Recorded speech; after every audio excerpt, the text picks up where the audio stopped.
Welcome to School Automation System, where we can manage and monitor the day-to-day data via the help of an internet network. Let us now go further and see how it can be customized. Here we have My Dashboards. We can see many options like quick links, upcoming events, fees due notifications. But we can change the order by clicking and dragging. Let us see how. We click and drag few notifications in the beginning and we get a new dashboard as per our requirements. We can similarly change the order. Now we shall further proceed with the functions, and for more details you can easily log in through the tutorials. Before proceeding, I'd like to explain to you what are fields and sections, since we'll be coming across these at every point of time. Now the fields are in the left hand side, consisting of names, date of birth, gender, email ID and similar such details. Whereas the sections are on the right hand side, comprising of personal details, new course options, previous course details and similar such options. We can make changes in the fields. Let us see how. Suppose we want to change the title and the marital status from the field and we want to customize it further. I'll show you how it is done.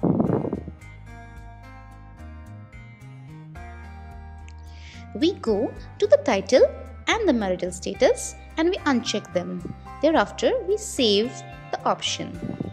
When it is saved successfully, we reload the field again and we see that it has been removed further.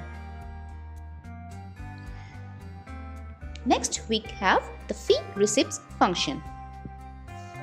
In the fee receipts function, we can add n number of types of fees. This is a screenshot showing you how the fee receipt will look like.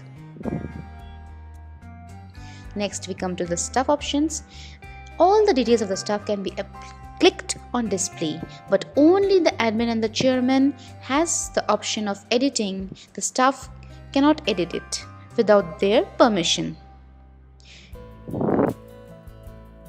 Next, we have the details such as how many classes, the timetable, the number of classes, the portion covered and several such similar details are uploaded in this page.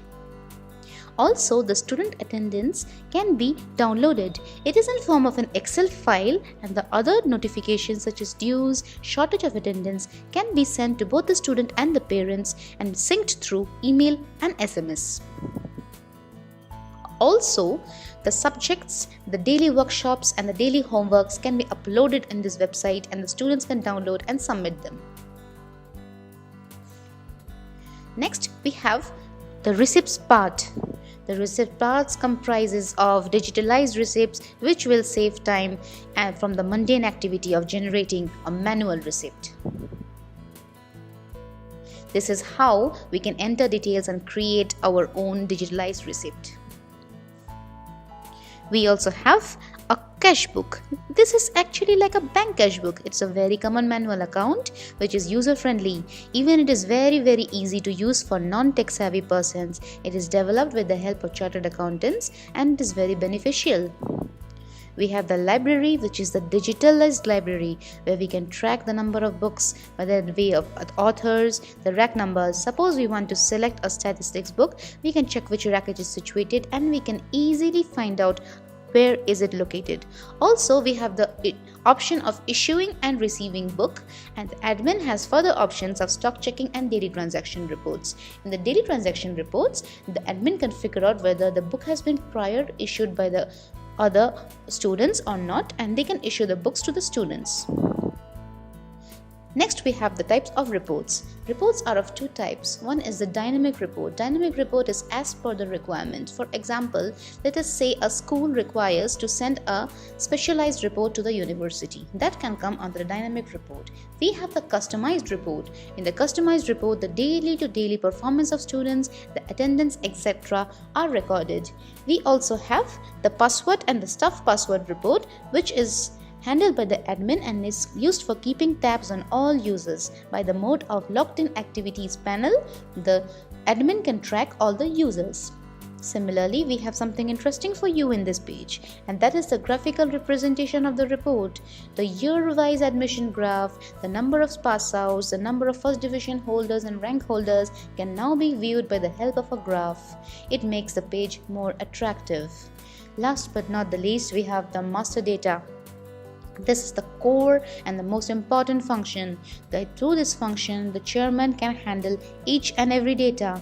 For example, if we want to introduce a Masters in International Business course, we can go to the Course Master tab and click on it and add the course. Similarly, under the MIB course, if we want to add further subjects, we go to the Subject Master tab and click and add. Similarly, we have other fields like Section Master, Class Master, State Master, etc. to cover all the requirements of the educational institutes. For caste-wise, religion-wise and similar types of reports, we can learn from the tutorials based on the master data. Also, we can control the library cache book and user access. Basically, this user access thing is developed to give some amount of control to the requirement of the various departments. Suppose we go to the library, the librarian can access through his or her account and can check all library related issues in this web page. Hope we were able to help you out with the automated system, and we thank you a lot for your immense patience and for your valuable time. For more details, log into our website.